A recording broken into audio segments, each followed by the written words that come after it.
এই নবীর উম্মত হইল উম্মতুহু উম্মতুম মারহুমা। এই উম্মত হইল উম্মতে মারহুমা, আল্লাহর দয়াপ্রাপ্ত উম্মত। আল্লাযীনা ইয়ারদাউনা মিনাল্লাহি বিল কালিলি মিনার রিজক। এই উম্মতের বৈশিষ্ট্য হইল এরা আল্লাহর তরফ থেকে সামান্য রিজক পাইলে আল্লাহর উপরে খুশি হয়ে যায়। ওয়া ইয়ারদাল্লাহু মিনহুম বিল কালিলি মিনাল আমাল। আর এরার কম আমলে আল্লাহর উপরে খুশি হয়ে যায়। সুবহানাল্লাহ। আল্লাহ এই উম্মতের কম আমলে বেশি সওয়াব দান করেন।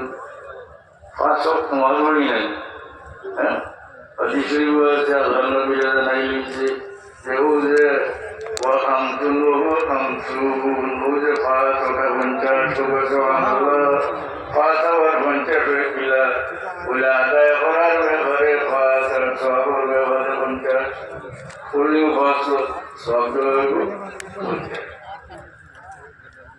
এই নমাজের বিষয় কথা হয়েছে শুনলে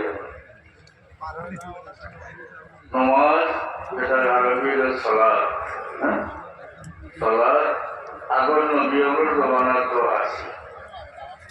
সালাত আর যাকাত আগর নবীর জমানার তো আছে, যদিও সালাতের পদ্ধতি অন্য লাগান আছে,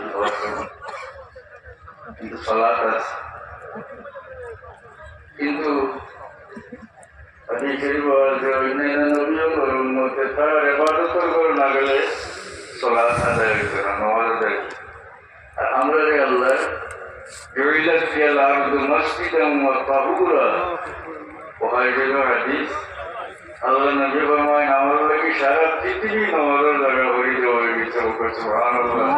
মাটিতে তাহুর করে দেওয়া হয়েছে। তাহুর মানে যেটার দ্বারা পাখি হাসিল করেন, মাটি দিয়ে তৈয়ম করি সুদা হয়েছে।